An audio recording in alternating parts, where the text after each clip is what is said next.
ሐሰተኛው ክርስቶስ ማን ነው? ከየትስ ሊመጣ ይችላል?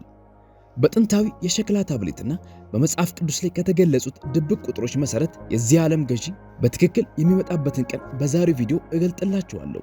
በተጨማሪም በዚያ ቀን በስልጣን ላይ የሚሆነውን አካል እንዴት ከጸረ ክርስቶስ ጋር እና ከመጨረሻው ዘመን ባቢሎን ጋር ግንኙነት ሊኖረው እንደሚችል እንመለከታለን። እናም ይህንን ቪዲዮ ከተመለከታችሁ በኋላ እያንዳንዳችሁ ሐሰተኛ ክርስቶስን የተሳሳተ ቦታ ላይ እየፈለጋችሁት እንደነበር ትረዳላችሁ። በዮሐንስ ራእይ መጽሐፍ ላይ በመጨረሻው ዘመን ዓለምን ስለሚቆጣጠሩ ሁለት ሰዎች ተጽፎ እንመለከታለን። የመጀመሪያው አውሬ ተብሎ የሚጠራ ሲሆን በምድር ላይ ጦርነትን በማስነሳት ዓለምን ሁሉ ይቆጣጠራል።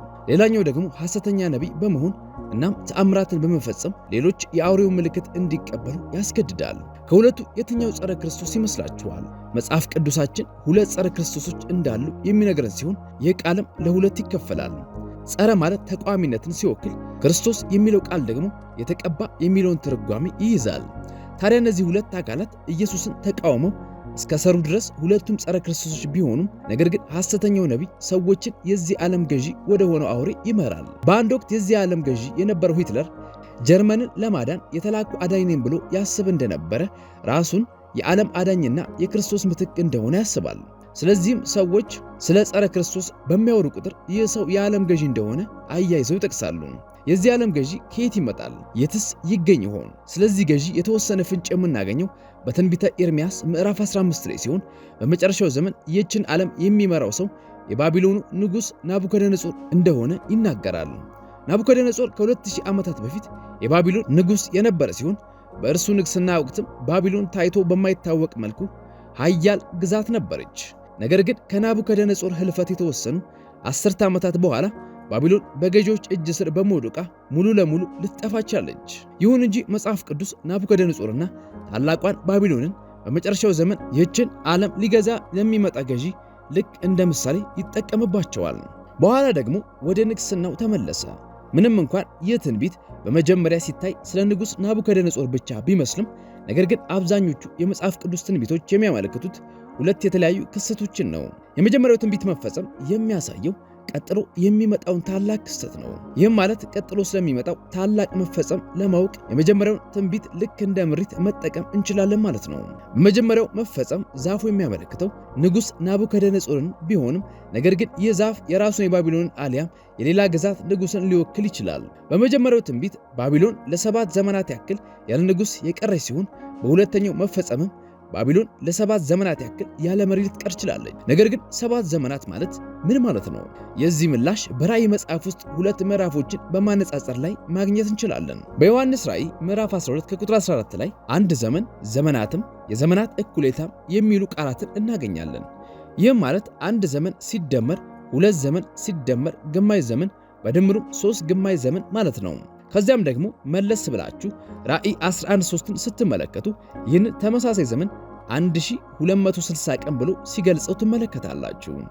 ስለዚህም 3 ከግማሽ ዘመን ማለት 1260 ቀናት እንደሆኑ እናያለን ማለት ነው።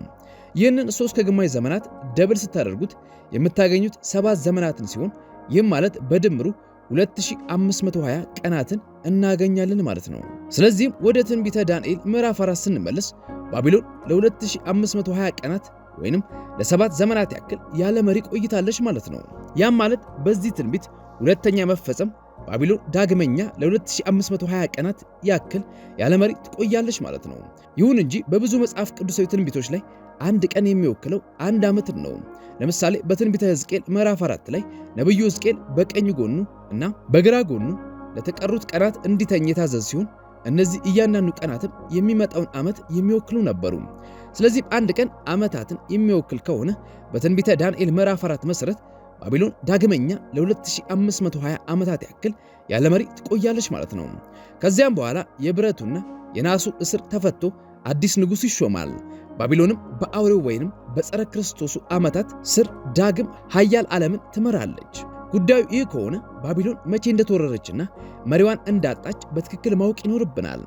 በዚህም አዲሱ ንጉሥ የሚመጣበትንና ባቢሎን ዳግመኛ የምትነሳበትን ትክክለኛውን ቀን ማወቅ እንችላለን። ወደ መጽሐፍ ቅዱሳችን ስንመለስ በትንቢተ ዳንኤል ምዕራፍ 4 ላይ ካለው የናቡከደነጾር ህልም በኋላ ወደ ጥንታዊቷ ባቢሎን ውድቀት በቀጥታ ያልፋል። በትንቢተ ዳንኤል ምዕራፍ 5 ላይ የባቢሎን ገዢዎች ታላቅ ግብዣን አድርገው እየጠጡ ባሉበት ሰዓት የሰው እጅ ጣቶች መጥተው በንጉሱ ግድግዳ ላይ አንድን መልእክት እንደጻፉ እንመለከታለን። ንጉሱና እንግዶቹን ጽሑፉን ማንበብ ባለመቻላቸው በፍርሃት ስለራዱ ዳንኤል እንዲመጣና ጽሑፉን እንዲተረጉምላቸው ያስጠሩታል። ጽሑፉ እንዲህ ይላል፣ ማኔ ቴቄል ፋሬስ። ዳንኤልም የመልእክቱ ትርጓሜ የባቢሎን መንግስት እንደተፈጸመና እግዚአብሔር መንግስቱን ለሜዶንና ፋርስ እንደሰጠው የሚገልጽ እንደሆነ ይነግረዋል። ነገር ግን በዚህ መልእክት ውስጥ የተደበቀ ሌላ ቁጥራዊ መልእክትም ይገኝ ነበረ። ማኔ ማለት 50፣ ቴቄል ማለት ሰቅልና ፋሬስ ማለት ደግሞ የተከፈለ ወይም ግማሽ ማለት ሲሆን ይህም ግማሽ ምናን ወይንም 25 ሰቅልን ይወክላል። እነዚህንም ስትደምሩ 126 ሰቅልን ታገኛላችሁ። ነገር ግን ትንሹ የገንዘብ አሃድ ሰቅል ሳይሆን ጌራ ተብሎ ይጠራ የነበረ ሲሆን በሰቅል ውስጥም 20 ጌራዎች ይገኙ ነበር። ስለዚህ 126 ሰቅልን በ20 ስታበዙት 2520 ጌራዎችን ታገኛላችሁ። ይህም በትንቢተ ዳንኤል ምዕራፍ 4 ላይ ካገኘነው ቁጥር ጋር ተመሳሳይ ሆነ ማለት ነው። ይህም ባቢሎን ዳግመኛ ከመነሳቷ በፊት 2520 ዓመታትን እንደሚያልፍ የሚያሳይ ሁለተኛ ማረጋገጫ ነው።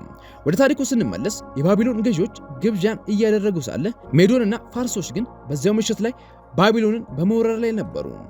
ይህንንም ተመሳሳይ ቀን በጥንታዊ የባቢሎናውያን መጽሐፍ በናቦኒደስ ላይ የምናገኘው ሲሆን እንዲህም ይላል፣ በ14ኛው ቀን ላይ ሲጳር ያለ ውጊያ ተያዘች፣ ናቦኒደስም ሸሸ። 16ኛው ቀን ላይ የጉቲዩም መሪ የሆነው ጉባሩ እናም የሳይረስ ሰራዊቶች ያለ አንዳች ውጊያ ወደ ባቢሎን ገቡ።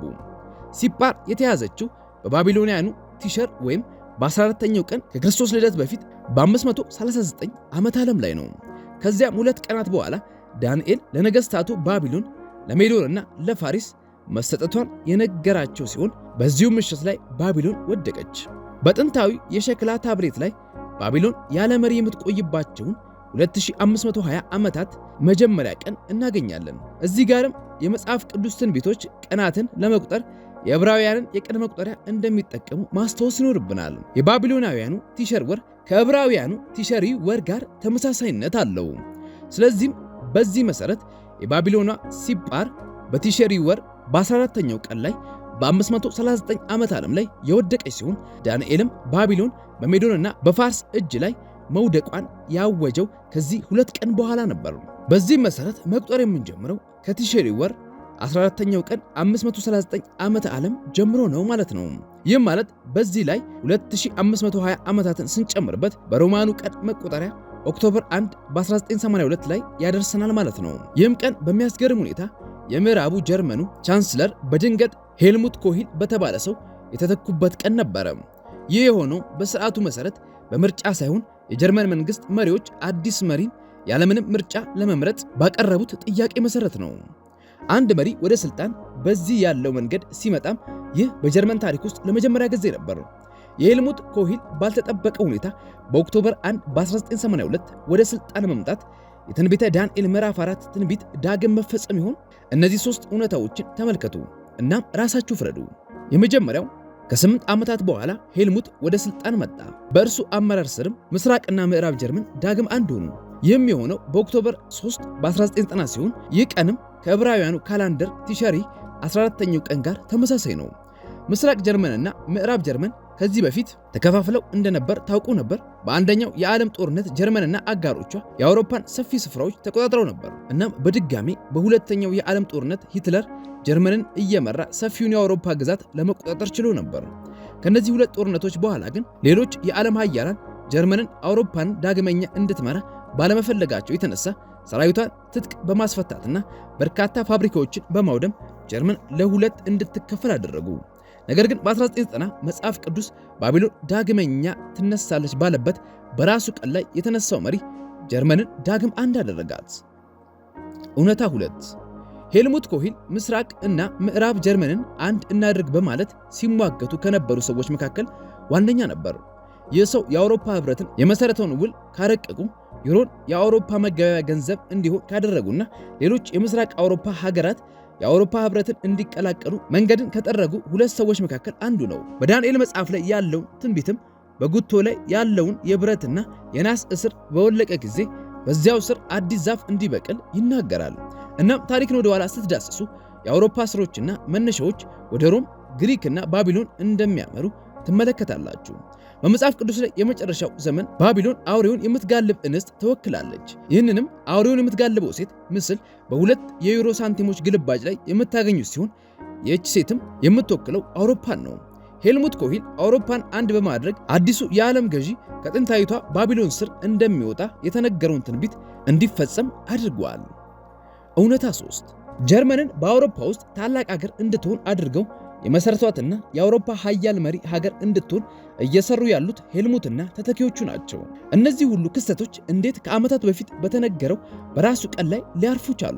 ከኦክቶበር 1 ከ1982 ጀምሮ አዲሷ ባቢሎን በአውሮፓ ውስጥ ዳግመኛ መነሳት ብትጀምርም ነገር ግን ብዙዎች ይህንን አያውቁትም።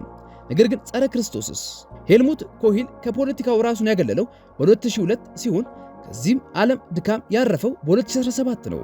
ምንም እንኳን እርሱ ዓለምን የሚገዛው የመጨረሻው ዘመን ጸረ ክርስቶስ ባይሆንም ነገር ግን ትንቢተ ዳንኤል ምዕራፍ 4 ላይ ባለው ቀን ላይ ጠብቆ መነሳቱን ይህ ጸረ ክርስቶስ ከየት ሊመጣ እንደሚችል እንድናውቅ ረድቶናል። መጽሐፍ ቅዱስ አውሬ ተብሎ የሚጠራ ጸረ ክርስቶስ ከ1982 ጀምሮ በጀርመንና በአውሮፓ እየተነሳች ያለችውን የመጨረሻውን ዘመን ባቢሎንን እንደሚመራ ተንብየዋል።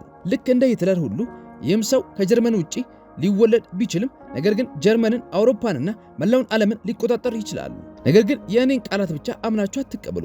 መጽሐፍ ቅዱስ በመጨረሻው ዘመን ላይ ብዙ ሐሰተኛ ነቢያት ሊነሱ እንደሚችሉ ይናገራል። እናም ከነዚህ ሐሰተኛ ነቢያቶች መካከል ከዚህ አውሬ ጎን ለጎን የሚሰራው ሃይማኖታዊ መሪ ሊኖርበት ይችላል። ይህም ሐሰተኛ ነቢይ ሃይማኖቱን ለመቆጣጠር ሊጠቀምበት ይችላል። እናም በእነዚህ ሐሰተኛ ነቢያት ከመመራት ራሳችሁ ልትጠብቁበት የምትችሉበት ብቸኛው መንገድ ራሳችሁ መጽሐፍ ቅዱስን በመግለጥና የሚለውን በማንበብ ነው። ስለዚህም በዚህ ቪዲዮ ላይ የተገለጹትን ሐሳቦች በሙሉ ወደ መጽሐፍ ቅዱስ ሄዳችሁ እንድታረጋግጡ አበረታታችኋለሁ። መጽሐፍ ቅዱስን ስታገላብጡት ልታገኙት የምትችሉት አንደኛው ነገር መጽሐፍ ቅዱስ አውሬውንም ሆነ ሐሰተኛውን ነገር በግልጽ ጸረ ክርስቶስ እንደማይላቸው ነው። ነገር ግን ጸረ ክርስቶስ የሆነው ማንም ይሁን ማን መጽሐፍ ቅዱስ አውሬው በሐሰተኛ ነቢይ እርዳታ ይህንን ዓለም እንደሚገዛ ይናገራል። ስለዚህም በአውሮፓ ላይ እነዚህን ሁለት ሰዎች መምጣት ተጠባበቁ። ሲመጡስ ምን ያደርጉ ይሆን? አውሮፓን በምን አይነት ሁኔታ ይቀይሯታል? በአሜሪካ፣ በአፍሪካ፣ በእስያና በመካከለኛው ምስራቅ ላይስ ምን ይፈጠራል? በመጨረሻው ዘመን ትንቢቶች ላይ አሜሪካ፣ እስራኤል፣ ሩሲያና ህንድ ምን አይነት ሚናን የሚጫወቱ ይመስላችኋል? ሐሳባችሁን በኮሜንት መስጫ ላይ አሳውቁን። እግዚአብሔር ይባርካችሁ። ለቻናላችን አዲስ ከሆናችሁ ቻናሉን ሰብስክራይብ እንዲሁም ላይክ፣ ሼር ማድረጋችሁን አይርሱ።